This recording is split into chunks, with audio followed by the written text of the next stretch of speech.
राजहंसाची जात। राजहंसाच्या जातीचे लोक किंवा राजहंस काय करतो, चांगलं घेतो आणि वाईट सोडून देतो। म्हणजे दूध आणि पाणी वेगळं करण्याची ताकद कोणामध्ये असते, तर ती राजहंसामध्ये असते। मग राजहंसाच्या जातीची लोक देखील आपल्याला पाहायला मिळतात, जी एखाद्यामधलं चांगलंच घेतात, वाईट घेत नाहीत। म्हणजे त्यांना कोणाची का संगत असं ना, त्यांना कुठल्याही प्रकारचा फरक पडत नाही। आपण कोणाच्या पण संगतीत राहू दे, परंतु त्याच्यातलं जे चांगलं आहे तेच घेणार आणि वाईट सोडून देणार, अशी लोक देखील आपल्याला पाहायला मिळतात। पुढे सांगायचं झालं तर माशीच्या जातीची लोक, माशीच्या जातीचे लोक काय करतात, माशी काय करते, स्वतः स्थिर बसत नाही, दुसऱ्याला स्थिर बसू देत नाही। म्हणजे स्वतः स्थिर बसणार नाही, दुसऱ्याला बसू देणार नाही, असे देखील लोक पाहायला मिळतात। आता एक माणूस होता, 2-3 दिवस पोटभर जेवलाच नाही, म्हणला का तर 2 दिवसानंतर ब्राह्मणाच्या घरी जेवण।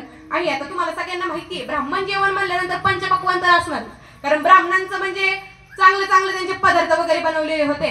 आता 2 दिवस गेल्यानंतर तो माणूस त्यांच्या घरी जेवायला जातो, 2 दिवस एकतर तो काय पोटभर जेवलेला नसतो आणि नंतर त्या ब्राह्मणाकडे जेवायला जातो। ब्राह्मणाकडे जेवायला गेल्यानंतर खूप खातो खातो खातो, आता आली जिलेबी, जिलेबी संपस्तवर खाल्ली, पारी तर कंठापर्यंत जिलेबी आली, जिलेबी कंठापर्यंत आली तरी सुद्धा तो कडचा माणूस म्हणतो, अरे किती खाशील, कारण इथं आलं तुझ्या, आता काय बाहेर असतोपर्यंत खातो का, तो म्हणतो तुला काय करायचंय, मी खातोय ना, माझ्या कंठापर्यंत आले, तुला काय झालंय का, तरी तो खातच राहतो। तितक्यात आता गुलाबजाम येतो, गुलाबजाम संपलं, गुलाबजाम तो संपवतोच, परंतु आता पाक राहिलेला असतो, म्हणतो पाक तरी द्या आता प्यायला, जाऊ द्या गुलाबजाम संपले तर संपू द्या, पाक द्या। तो पाक प्यायला घेतो, तो म्हणतो अरे आता जिलेबी एवढी कंठापर्यंत खाल्लीस, आता तो पाक कुठं भरशील, तो म्हणला तुला काय करायचंय, त्या जिलेबीच्या मध्ये बसवून नाही त्याच्या पुंगळीत भरीन, तुला काय करायचंय, मी पाक कुठे पण ठेवी।